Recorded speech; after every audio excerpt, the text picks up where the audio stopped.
একদম voice ready. Headphone power of now. Page 15-20 Bangla audio script. আমাদের জীবনের বেশিরভাগ কষ্টের কারণ হলো আমরা এই মুহূর্তে নেই। আমরা হয় অতীত নিয়ে আফসোস করি, না হয় ভবিষ্যৎ নিয়ে ভয় পাই।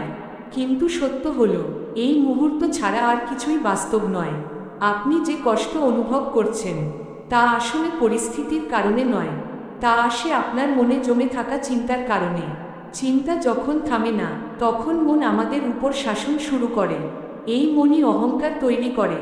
এই অহংকার সবসময় বলে, আমি আলাদা, আমি অসম্পূর্ণ, আমার আরও কিছু দরকার। কিন্তু আপনি আসলে সেই চিন্তা নন।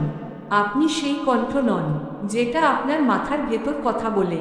আপনি হলেন সেই সচেতনতা যে এই কণ্ঠকে শুনতে পাচ্ছে। যেদিন আপনি এটা বুঝতে পারবেন, সেদিন থেকেই আপনার ভেতরের পরিবর্তন শুরু হবে। বর্তমান মুহূর্তকে সম্পূর্ণভাবে গ্রহণ করুন। যা আছে, যেমন আছে তা মেনে নিন। এর মানে এই নয় যে আপনি দুর্বল। এর মানে হলো আপনি বাস্তবের সঙ্গে লড়াই বন্ধ করেছেন।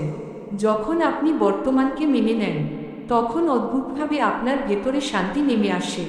এই শান্তি কোনো বাইরের জিনিস নয়, এটা আপনার ভেতরেই ছিল, শুধু চিন্তার শব্দে ঢাকা পড়েছিল। আপনি যখন সম্পূর্ণভাবে এখনতে থাকেন, তখন ভবিষ্যৎ আপনাকে আর ভয় দেখাতে পারে না, আর অতীত আপনাকে আর আঘাত করতে পারে না। এই মুহূর্তেই জীবন ঘটে, এই মুহূর্তেই আপনি জীবিত। এখনকে অনুভব করুন, শ্বাস নিন, নিজেকে উপস্থিত হতে দিন। কারণ এই এখন আপনার সত্যিকারের শক্তি।